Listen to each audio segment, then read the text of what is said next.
Hi Leute, herzlich willkommen zu Der Netzfischer, eurer neuen Angel-Webshow hier auf dem Kanal von Hecht und Barsch. Ich bin der Holzi und ich bin quasi euer Angelguide durch die anglerische Social-Media-Welt. Und ihr, die Community, spielt hier eine richtig große Rolle. Das werdet ihr im Laufe der Sendung sehen. Wir binden euch ein mit verschiedenen Sachen. Ihr könnt hier Sachen gewinnen. Ihr seid wirklich Teil der Show. Wir brauchen euch, um diese Show möglichst richtig erfolgreich zu machen und richtig nach vorne zu bringen. Wir haben immer wieder einen tollen Gast dabei. Heute ist es Dustin Schöne. Dustin Schöne, ihr kennt ihn alle, einer der erfolgreichsten Angler Deutschlands. Dazu später mehr. Wir haben ihn nachher auf der Video Wall bei uns in der Schalte. Wir haben für euch spektakuläre, coole Angelvideos. Da werden wir immer alles zeigen, international, aber auch national, alles was im Netz rumschwirrt. Wir haben für euch Ködertests und Neuvorstellungen. Was gibt es neu auf dem Markt? Coole Köder testen wir hinten am Aquarium. Ja, und noch viel, viel mehr erwartet euch hier in der ersten Folge beim Netzfischer. Dann geht's jetzt los. So, und da sind wir auch schon bei unserer ersten Rubrik und die heißt Aus dem Netz gefischt. Wie der Name schon ein bisschen sagt, wollen wir euch zeigen, was wir so alles an Angel-Content, an den lustigsten, spektakulärsten oder kuriosesten, witzigsten Videos international sowie national gefunden haben im Netz. Wir fangen an mit der Food Chain Challenge. Ich weiß nicht, ob ihr das schon mal gehört habt. Die Food Chain Challenge, wie es schon der Name schon sagt, eine Challenge über die Nahrungskette. Das will ich euch aber nicht genau erklären, sondern das lassen wir Josh Jorgensen vom Kanal Black Tip erklären. Der hat dazu schon ein paar Videos gemacht und das erste gucken wir uns mal hier gleich direkt an. So, und da ist er auch schon, Josh Jorgensen hier von Black Tip. Und er wird als erstes versuchen, für seine Food Chain Challenge mit dem Squid Jig ein Squid zu fangen, ja, also Tintenfische, die dann als erste Köder dienen sollen, um seine Food Chain Challenge richtig zu starten. First drop down, we got one. Here we go, here we go. Woo, we got a squid. Yes. Surprise. Okay. No, here's the big surprise. We're gonna use the bonita for bait to catch blue marlin. There's flying fish, guys. We got flying fish coming to the light. I'm gonna scoop one up. That's the best bait ever. Get him out. What is he doing? Ah! Oh my gosh. Dude, I'm gonna get him. Where'd he go? Frog. Ah, I got him. I got him. Yes. Oh, we got a flying fish. Look in the nets. But the flying fish have totally thrown me off here. I'll be honest, it's gonna be a toss-up. We're gonna try squid and flying fish. We're gonna see which one catches the next bait. We gotta catch a bonita for a blue marlin. Phase 2 coming up tomorrow morning. Dad, here's one right here. We're gonna put him out on the rod. There's a bunch of tuna and bonita jumping all around us, so it shouldn't take long for this to get bit. We're gonna try him and the squid. We'll see which one catches the bait first. Oh yeah, look at that. Oh, there we go, fish on. Here we go, guys. Phase 2. Start with the flying fish. Here we got. Come on now. Oh, und da ist er auch schon, ein schöner Bonito, ein schöner, netter, kleiner Bonito, der jetzt wiederum als Köder dient, als Köder für etwas richtig Großes. Oh, fish, right there. Oh, he got it. Marlin on, baby. Woo! He's going, he's ripping. Woo! He's going nuts. Woo! He's jumping. He's way over there. There goes the bonita. Woo! Slow down on the backing up. Slow down. Hold on. I'm just trying to get tight. Ja, und da hat er ihn. Also Josh Jorgensen hat seine Food Chain Challenge accepted, beziehungsweise geschafft. Ja. Ja Leute, das war Josh Jorgensen mit der ersten Food Chain Challenge, die wir euch gezeigt haben. Ich möchte euch aber noch ein zweites Video dazu zeigen, und zwar Guggen Squad hat das gleiche auch gemacht. Nicht ganz so großen Fischen am See, aber nicht weniger spektakulär. Also schaut euch doch nochmal das zweite Video zur Food Chain Challenge small, trying to catch some bugs, then gonna catch some bluegill species, and then hopefully catch a monster bass. Quick. Ha! Exoskeleton towards the head. Because everyone knows bluegill like to munch. Got him! Oh yeah! Wait, you got doubled up. Hey! Full range of swimming motion. Here we go. It's ready. This feels heavy now. Oh, that's a bass. That's a bass? I got him. I got a bass. Is it big?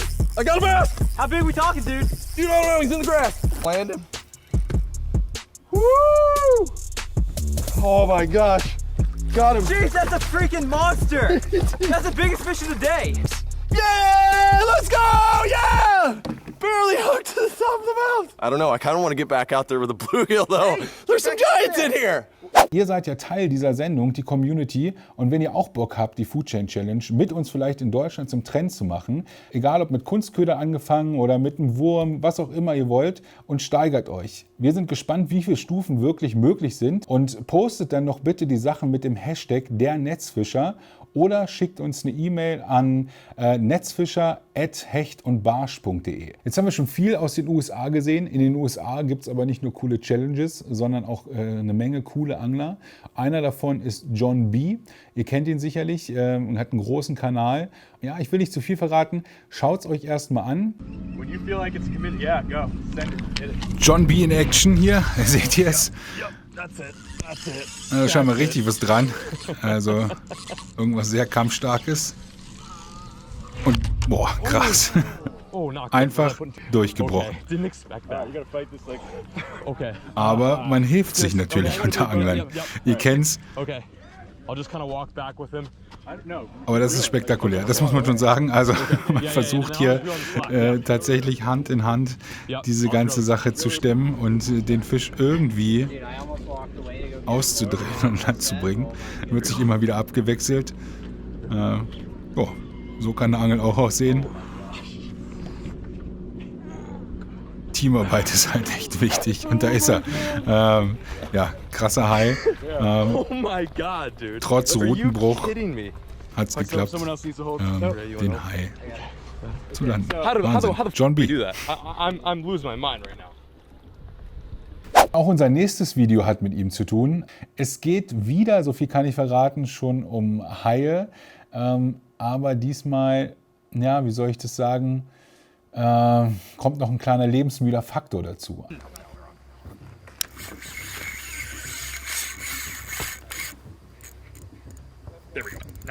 So, das ist nicht John B., sondern ein Kumpel von ihm, der auch, das habe ich ja eben schon verraten, einen Hai dran hat. Hier sieht man ihn auch schon. Oh jeez.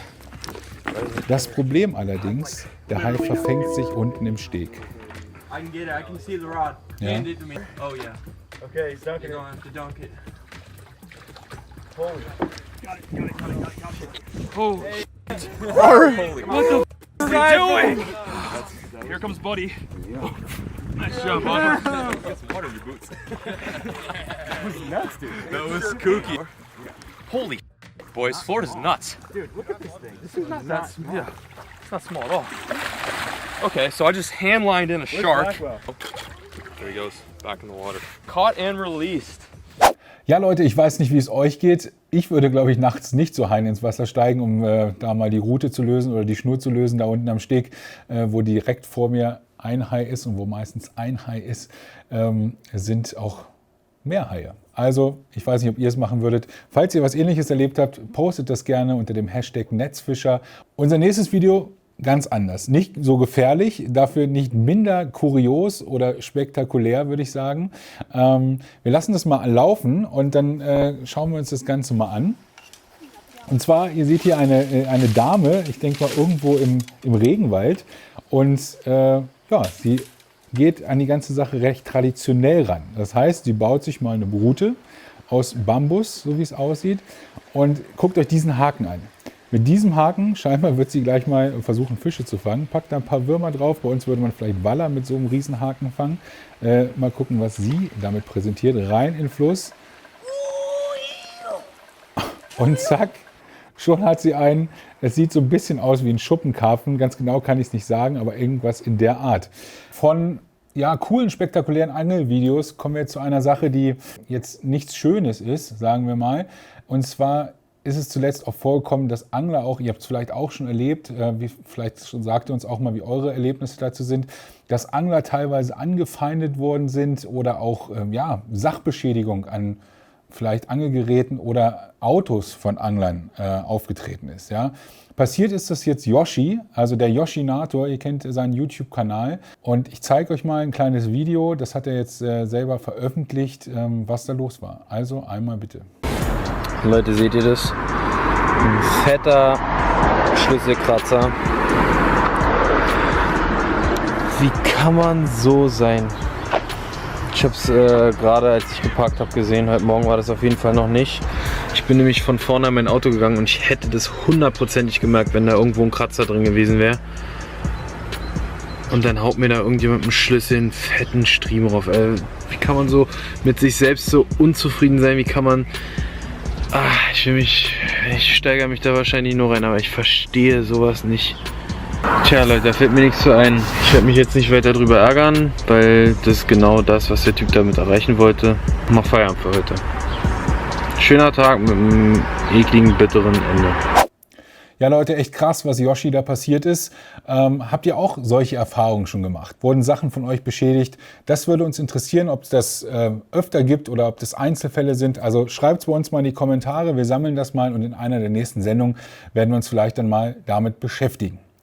Ein ganz anderes emotionales Thema, aber nicht negativ emotional, sondern absolut positiv, habe ich gefunden bei Real Fishing. Was genau passiert ist und wie seine Reaktion war, das schaut euch mal an.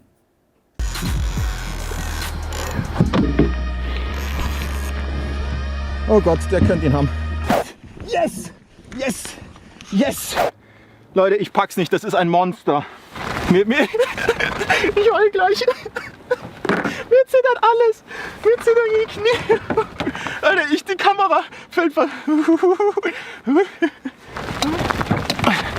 So Leute, da ist sie. Ich weiß nicht, was ich sagen soll. Absoluter Monsterfisch. Krieg gar nicht richtig gehalten. Absolutes Viech. Ich denke, weit über 1 Meter. Messi tue ich sie gleich. Monster. Habt ihr gesehen, was für ein emotionaler Ausbruch? Also man freut sich richtig, richtig mit, finde ich. Und ja, das am schönen Tegernsee. Auch ich werde in den nächsten Tagen zum Tegernsee fahren. Vielleicht bin ich ja ähnlich erfolgreich, aber gibt auch andere schöne Hechte da zu fangen. Wir bleiben noch ein bisschen bei kuriosem, spektakulärem Angel-Content. Gehen jetzt ein bisschen weg vom Video und kommen zu einer Instagram-Story von Dennis Verret. Er lebt mittlerweile in Australien. Und er ist wirklich ein absolut Angelverrückter. Das muss man einfach sagen. So, und hier seht ihr Dennis, wie er quasi Grouper angelt an einer Felsküste in Australien. Und nicht nur das, er springt auch zu dem Grouper ins Wasser, den er gerade gefangen hat. Warum springt er da rein? Ja, er will ihn einfach schonend lösen, ja? Damit er nicht verletzt wird und einfach weiter schwimmt. Die Sache dabei ist einmal das tosende Wasser, das ihr seht, und in dem Wasser tummeln sich wohl lauter Haie. So schreibt es zumindest bei Instagram. Absolut spektakulär auf jeden Fall. Ja? Vielleicht auch ein bisschen lebensmüde, aber so ist er halt. Und mit Dennis Verret geht es auch weiter in unserer nächsten Rubrik Community Catch. Da spielt ihr eine ganz große Rolle. Ja Leute, Community Catch, das ist eure Rubrik, die wir für euch geschaffen haben. Wir stellen hier jedes Mal in jeder Sendung ein Thema, zu dem ihr unter Hashtag der Netzfischer eure Posts, eure Videos einfach abgeben könnt. Wir schauen, was da alles kommt, entwickeln da eine kleine Rangfolge draus, eine Top 3, eine Top 5 und ihr könnt dann darüber abstimmen, wer gewonnen hat. Das Thema, worum es geht, sind fiese Angelverletzungen. Als kleines Beispiel, jetzt kommt wieder Dennis Verret ins Spiel, möchte ich euch mal die Insta-Story von Dennis Verret zeigen, wo er sich richtig fies einen Haken reingehauen hat. Das zeige ich euch jetzt mal. So, hier seht ihr das, der Haken richtig fies drin in der Wade oder fast in der Achillessehne. Also das ist schon, überall seht ihr das Blut, das ist schon richtig, richtig fies. Natürlich auch ein richtig großer Haken, den ihr da drin stecken habt. Darum geht's. Also, was habt ihr schon alles an fiesen Angelverletzungen erlebt? Zeigt uns, wo der Blinker schon überall gesessen hat, wo der der Haken besser gesagt gesessen hat, Wobbler in der Nase, ein zweites Ohrloch gestochen, was auch immer. Also das wollen wir haben. Schickt es das bitte an uns und ja, und dann sehen wir uns gleich jetzt hinten am Aquarium und ich will euch da mal was ganz Neues präsentieren. Also bis gleich hinten im Aquarium. So, da stehe ich nun schon an unserem Ködertest-Aquarium hier und wir kommen zur Rubrik Was ist neu? Bei Was ist neu möchte ich euch gerne, wie der Name schon sagt, immer so vorstellen, was gibt es für neue Köder, gibt es neue Labels, neue Marken, neue Produkte, das können auch mal Anziehsachen sein, hier wie der Hoodie oder der Zip-Hoodie, alles ist möglich. Heute geht es aber um Köder und zwar um einen Köder von einem in Deutschland noch nicht so bekannten Label, das heißt Fish mit 3 I. Fish ist ein junges, innovatives Label aus Frankreich. Dort gibt es schon in echt vielen Shops, glaube 500 oder so oder mehr. Bei uns kommt das jetzt gerade rüber. Hecht und Barsch ist jetzt der exklusive Partner in Deutschland, also der Distributor für Deutschland, besser gesagt. Und hier könnt ihr die Produkte kaufen. Das ist das bekannteste Produkt bisher von ihnen. Das ist der Fish Black Minnow. Um den soll es heute nicht gehen. Den könnt ihr euch gerne angucken auf hechtundbarsch.de und ein bisschen was dazu lesen. Den lege ich mal kurz beiseite, denn es geht jetzt um diesen Köder hier. Das ist der Fish Powertail. Powertail kommt natürlich, wie der Name schon sagt, von diesem, ja, ich sag mal Plastikblättchen hinten am Schwanz. Ist eine patentierte Geschichte und gibt so nur von Fish und das macht es zu was ganz Besonderem. Ich zeige es euch einmal, was der Köder unter Wasser macht oder wofür dieses Powertail gut ist. Zwei Sachen. Zum einen, wenn ich den hoch und runter bewege, seht ihr, dass dieses Plättchen hinten, es bremst den Lauf, macht natürlich die Fische auch gerne besonders verrückt, ja. Also es geht hoch, runter, er schwebt quasi von selbst oder er schwimmt dann von selbst wie ein kleiner echter Fisch und wird im Lauf durch dieses Plättchen abgebremst. Es gibt natürlich auch die Variante, es schnell einzukurbeln, dann ist es eher so ein bisschen Richtung Jigspinner, macht richtig schöne Verwirbelung im Wasser, wird die Barsche, denke ich, absolut verrückt machen, die Forellen gleichermaßen. Es gibt diesen Köder natürlich in verschiedenen Größen. Ich habe hier jetzt, wie gesagt, die 4,4 cm Variante und es gibt diese 4,4 cm Variante in, jetzt kommt's, 3 verschiedenen Gewichten. Das heißt, gleiche Köderlänge, unterschiedliches Gewicht. Wie kann das sein? Es gibt den einmal als Kunststoff, einmal als Zink und einmal in Blei sozusagen. Ja? Also verschiedene Materialien, die bewirken, dass das Ködergewicht einfach anders ist. Ja? Und das wirkt sich natürlich auf die Aktion aus. Also ich denke, das wird ein richtig guter, geiler Köder für Barsch. Ich werde ihn ihn werde ich testen demnächst. Mal gucken, wenn ich auf Forelle und Barsch gehen kann. Aber ihr seht, das ist richtig was Neues, richtig was Innovatives. Wie gesagt, findet ihr jetzt bei uns auf hechtundbarsch.de. Also schaut einfach mal rein, vielleicht ist es was für euch. Würde uns freuen, wenn ihr Fragen dazu habt. Einfach gerne her unten in die Kommentare oder per Mail auch an netzfischer@hechtundbarsch.de. So Leute, ich habe es vorhin schon angekündigt, wir haben heute einen ganz besonderen Gast. Er ist einer der besten Angler Deutschlands. Herzlich willkommen bei der Netzfischer, Dustin Schöne. Hallo, da werde ich gleich ganz verlegen hier nach der Anmoderation. So soll es sein. Natürlich, die Gäste stehen hier im Fokus. Ich würde gleich mal reinstarten. Also erst nochmal danke, dass du dabei bist und würde aber direkt anfangen wollen. Wie tickt der Angler Dustin Schöne? Also was macht dich als Angler aus? Ja, wenn du meine Freundin fragen würdest, würde sie wahrscheinlich sagen, die Sucht und Verbissenheit nach dem Angeln. Weil für mich ist es nicht nur ein Hobby, sondern eine Passion, für die meisten natürlich. Aber bei mir ist es so, wenn ich Wasser sehe, dann gibt es für mich nicht viel anderes als Angeln. Also auch wenn ich jetzt zum Beispiel, ich war bei First Cast TV, kann man eine Folge sehen, die das ganz gut beschreibt, wo ich mit meiner Freundin in Mexiko den schönsten Strand bin. Da gab es für mich auch nichts. Pool, Massagen, das war mir alles egal. Ich wollte unbedingt angeln gehen und dann unbedingt den Fisch fangen und mich verbessern in meiner Technik. Und ich glaube, das macht mich ein bisschen als Angler aus. Der Ehrgeiz. Ja, ich habe immer das Gefühl, also die Frauen müssen natürlich auch Verständnis dafür haben, meine Frau ja auch. Wenn man jetzt zum Beispiel, oder letztes Jahr waren wir im Gardasee, ein bisschen Urlaub gemacht, dann immer zu sagen, ja, ich würde jetzt gerne von den 2 Wochen auch mal 3, 4, 5 Tage angeln gehen. Ist manchmal ein bisschen schwierig, aber meistens haben sie ja Verständnis. Aber gut. Ja, bei uns ist noch frisch, wahrscheinlich wird sich das auch noch ändern. Das Verständnis ist jetzt noch da. Sehr gut.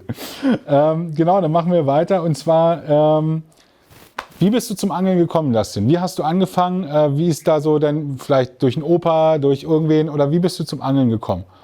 Also so ganz genau kann ich das gar nicht sagen. Ich weiß nur, ich kann mich erinnern, wie eben schon gesagt, immer wenn ich Wasser gesehen habe, wollte ich angeln. Wenn ich Angler gesehen habe, wollte ich angeln. In meiner Familie angelt eigentlich niemand.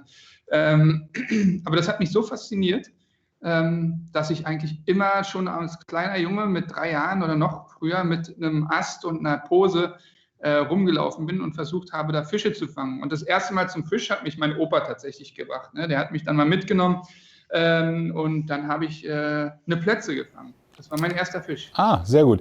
Genau, es wäre nachher noch eine Community-Frage gewesen, aber die haben wir schon beantwortet. Sehr gut. Der Martin Fish Science, so heißt er auf Instagram, hat nämlich gefragt, spannend wäre doch mal zu wissen, wie viel wirklich anglerisches Können für einen Turniersieg nötig ist. Welche Rolle spielt die Vorbereitung und vor allem der finanzielle Background? Ist Dustin Schöne der Meinung, dass auch er an einem völlig unbekannten Gewässer dieses Turnier gewonnen hätte? Also, ob man das gewinnt, das Turnier, das kann man nie sagen, weil wirklich immer ein Fünkchen Glück mitspielt. Aber ich glaube schon, dass ich, wenn ich eine gute Form habe, an einem unbekannten Gewässer gut abschneiden würde. Das ist ja auch schon öfter gewesen. Also ohne Vorbereitung haben wir die Shimano Rapala Masters gewonnen, irgendwo in Holland, da war ich noch nie zuvor vorher. Wir sind Zweiter bei der Predator Tour Norwegen geworden. Und ich glaube, dass es ein großer Vorteil ist, wenn man viel vorher an dem Gewässer angelt zu der bestimmten Zeit, bevor es den Wettkampf gibt. Aber um auf den YouTube Predator Cup zurückzukommen, das habe ich nie gemacht, weil ich nie die Zeit dazu hatte, leider. Ja, und ich glaube, da ist die Gewässerkenntnis gar nicht so sehr von Bedeutung, weil du natürlich auch auf dem gleichen Boot oder im gleichen Spot mit deinem Kontrahenten angelst. Das heißt, auch wenn du die Stellen kennst und weißt, wo es gut beißt, steht der Kontrahent halt eben direkt neben dir, sieht, welchen Köder du fischst, sieht, wie du fischst und kann dich quasi gut kopieren, wie das Tobias Eckwall ja auch die ganze Zeit gemacht hat. Also spielt das interessiert mich tatsächlich jetzt gerade, spielt der Kontrahent auch eine Rolle? Also stellst du dich, sage ich mal, ob du jetzt gegen Tobi oder gegen Herbert zum Beispiel fischt, stellst du dich vorher auf den Gegner ein? Oder konzentriert man sich völlig auf sich selbst? Ich konzentriere mich völlig auf mich selbst und stelle mich erst auf den Gegner ein, wenn er wirklich deutlich besser fängt als ich. Dann gucke ich schon, was macht er und was nicht. Ne? Und vielleicht auch nochmal auf den finanziellen Background zurückzukommen, weiß ich nicht, ob das eine Rolle spielt. Ich glaube eher nicht. Also weil auf den YouTube Predator Cup zurückzukommen, ich meine, da ist egal, ob man jetzt viel Geld hat oder nicht. Ne? Einer stellt das Boot oder Hecht und Barsch stellt das Boot und dann wird halt eben geangelt. Ich glaube, der finanzielle Background spielt da keine Rolle. Natürlich bei der WPC und bei der Predator Tour, da braucht man schon mal ein eigenes Boot. Um da teilzunehmen, spielt das eine Rolle, aber dann im Vergleich zu anderen eben dann wieder nicht. Jetzt möchte ich mit dir ein kleines Spielchen machen, ein kleines Frage-Antwort-Spiel, entweder oder. Wir sind ja hier bei Hecht und Barsch auf dem Kanal. Ich möchte mit dir das Spiel spielen, Hecht oder Barsch. Ich habe hier ein paar Fragen vorbereitet. Du sagst aber immer, du darfst nur eine Antwort geben und dann vielleicht ganz kurz erzählen, warum das so ist. Ja? Okay. Also, wir fangen mal an. Salz- oder Süßwasserangeln?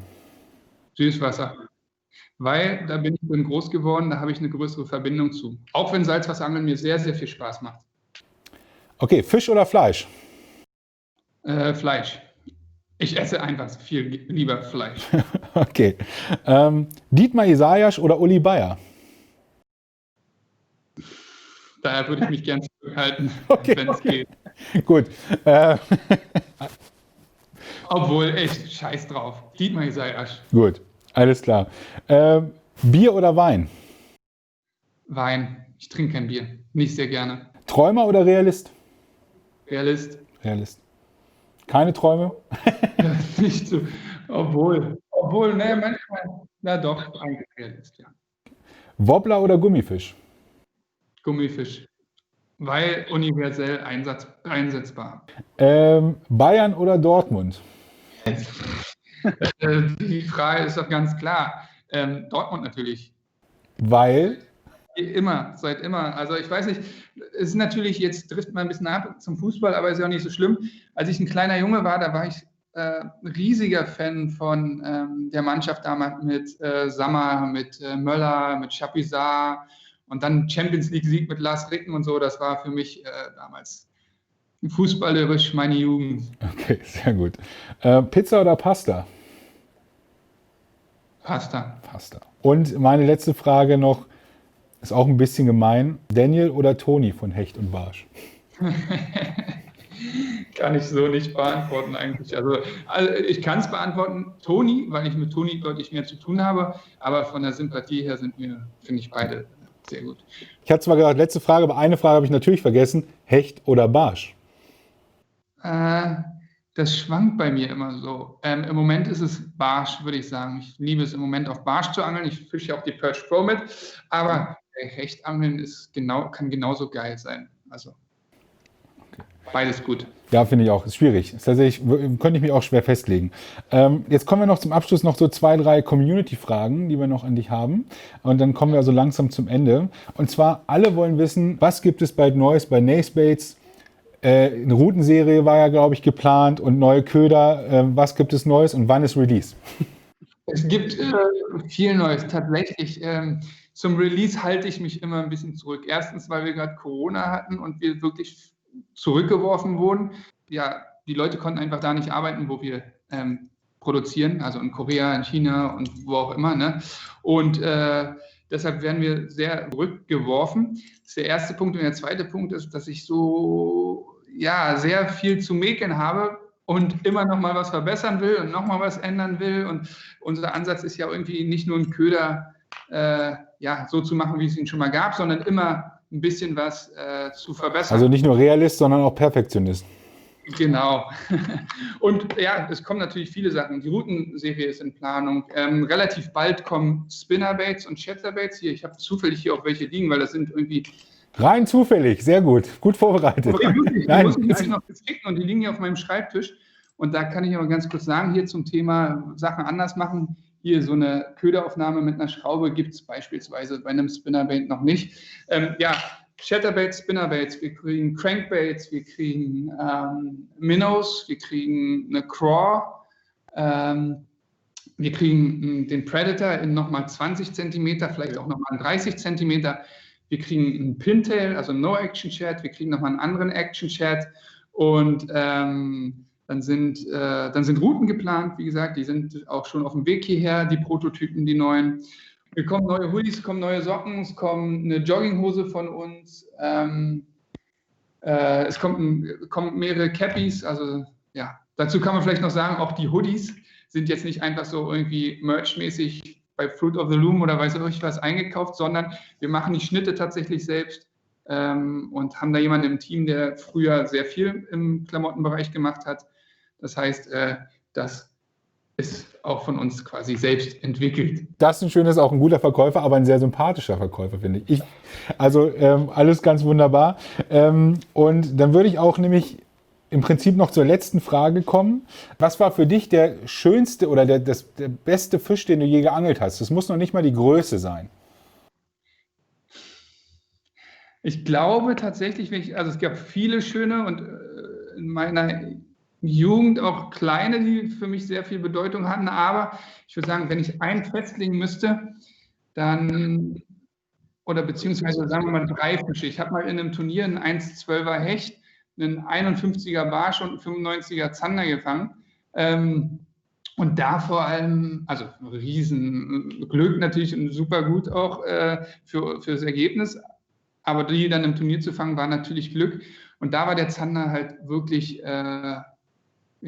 ganz besonders für mich, weil also erst wieder auch das Ganze, das war 1,5 Meter, ich habe geleiert, wie ich es schon mal erzählt habe, ne, auf 1,5 Meter, 14 Uhr, pralle Sonne, da rechnest du ja nicht mit so einem riesen Zander. Und dann kriege ich den Einschlag und dann kommt so ein schöner Trümmer neben dem Boot hoch und der war so groß, deswegen dachte ich erst, cooler Hecht.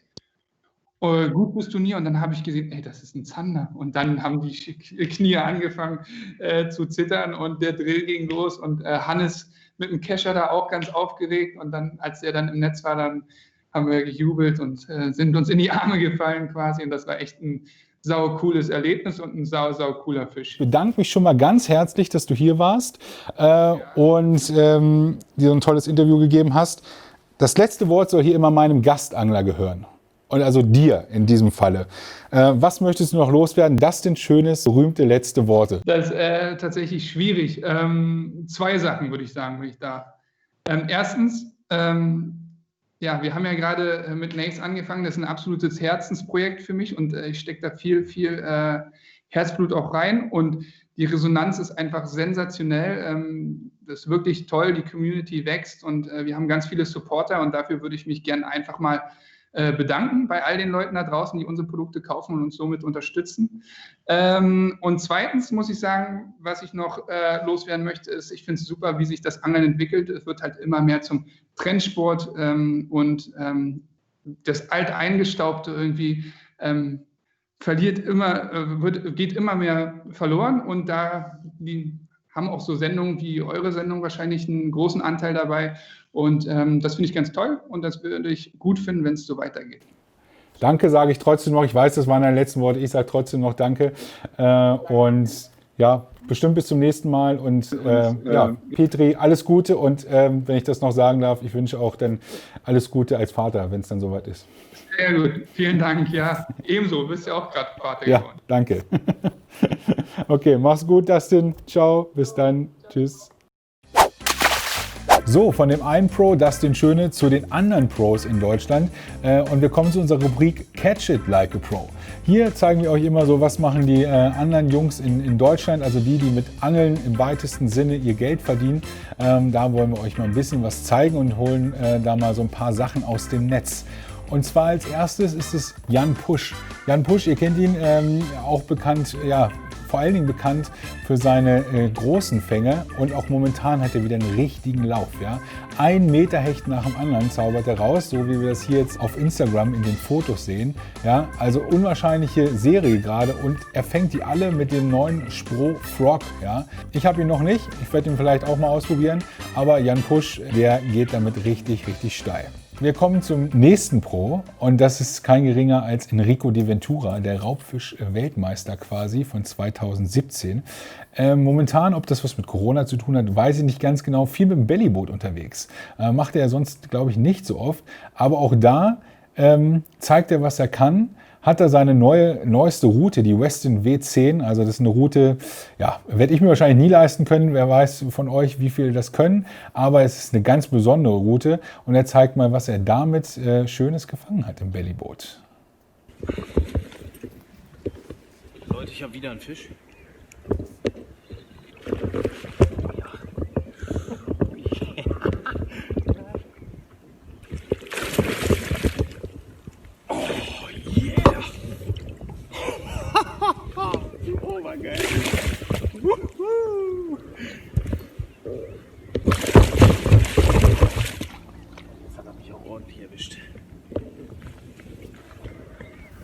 Hypothese Salted Herring mal wieder.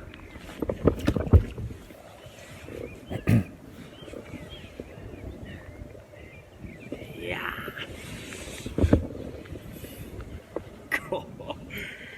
Guter Fisch. Nice. Ich bin happy. Also auch hier eine richtig schöne Mutti am Ende gefangen und auch eine Angelverletzung. Also Enrico könnte auch mitspielen bei dem Gewinnspiel, wenn er den Bock hat. Also Enrico, vielleicht schickst du auch noch was ein. Genau, und apropos Bellyboot, ja, also Enrico hat sicherlich auch ein sehr schönes Bellyboot, was aber Big L, also Luis, sich da an den Start gebracht hat für ein Bellyboot. Das übertrifft quasi alles. Ich würde sagen, das ist der absolute Mercedes, vielleicht sogar der Lamborghini unter den Bellybooten. Das zeigen wir euch mal hier in dem Foto. Also völlig verrückt, was er da alles dran hat. Ein E-Motor, ein Echolot, eine GoPro, ein Mikrofon und so weiter und so weiter. Also viel Spaß damit, Big L, würde ich sagen. Und mal schauen, ob du damit genauso viele und große Fische fängst wie Enrico. Und wir kommen noch zum letzten und zwar zu Tobi Ekva. Ihr kennt ihn auch von verschiedenen Filmen hier von Hecht und Barsch.de. Bei ihm in Schweden haben zuletzt die Hechte nicht so gut gebissen. Ja, das muss man einfach so sagen. Vielleicht ist es jetzt auch wieder besser. Und dann ist er auf andere Fische gegangen. Ja, und zwar auf Wimbas. Den Namen Wimbas, das kennen wir bei uns nicht, aber in Deutschland sind das Zerten. Und er hat hier richtig, also wie er schreibt, einen absoluten Ausnahme-Wimber gefangen. Ja? Aber mittlerweile scheinen auch die Hechte wieder ein bisschen besser zu beißen. Ja? Aber auf kuriose Art und Weise. Tobi wollte eigentlich Döbelangeln gehen. Als Köder hat er dafür sich ein Würstchen ausgesucht. Statt eines Döbels fing er aber dann diesen Hecht mit dem Würstchen. Also ein kurioser Fang, absolut. So Leute, wir kommen langsam zum Ende von der ersten Folge der Netzfischer. Ich habe mich schon mal ein bisschen umgezogen, dazu gleich mehr. Ich hoffe generell, es hat euch schon mal richtig Spaß gemacht hier und ihr habt vieles Cooles gesehen und mitgenommen für euch am Wasser. Mit euren Kommentaren, mit eurem Feedback könnt ihr auch was gewinnen. Also schreibt mir Feedback unten in die Kommentare, positiv sowie negativ. Seid nicht zu hart mit mir. Ist auch das erste Mal, dass ich moderiere, also da gibt es sicherlich noch Luft nach oben, aber gerne alles, was ihr wissen wollt, einfach unten in die Kommentare. Wir schauen es uns an und gucken, was wir noch alles vielleicht verbessern können für euch. Mit den Kommentaren und mit dem Abonnieren des Newsletters von hechtundbarsch.de könnt ihr dann auch das gewinnen, was ich vorhin schon angepriesen habe, also die schöne La Moustique von Leck mich am Barsch, die 2 bis 10 Gramm Variante für eben das Barschangeln hauptsächlich und dazu dieses riesen Köderpaket. Ja, das würde mich sehr freuen, wenn ihr den Insta-Kanal der Netzfischer einfach mal abonnieren würdet. Da findet ihr dann vieles, was ich auch nebenher mal so mache. Ja, ich hau dann mal ein paar Bilder rein, ein paar Stories etc. Also würde mich sehr freuen. Genauso abonniert hier den YouTube-Kanal von Hecht und Barsch und natürlich auch den Insta-Kanal von Hecht und Barsch. Ja. Im Zeichen von Corona, jetzt kommt hier mein schönes Face Shield zum Einsatz. Ja. Ich hoffe, ihr versteht mich noch gut genug. Wir müssen momentan alle Masken tragen. Ich nehme es dann doch mal wieder ab. Und es spielt immer diese Reproduktionszahl eine große Rolle. Fast schon ein Unwort, möchte ich sagen.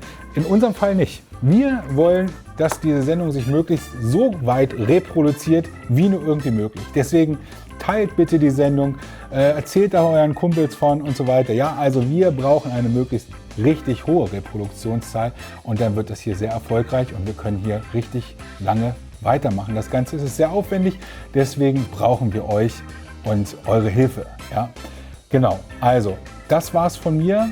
Das war's vom Netzfischer hier auf dem Hecht- und Barsch-Kanal. Ich freue mich, wenn ihr, wie gesagt, abonniert und das nächste Mal wieder mit dabei seid. Wenn es dann wieder heißt, ja, der Netzfischer. Bis dahin wünsche ich euch alles Gute am Wasser. Das war der Holzi, Petri und allzeit dicke Fische. Bis dann. Ciao.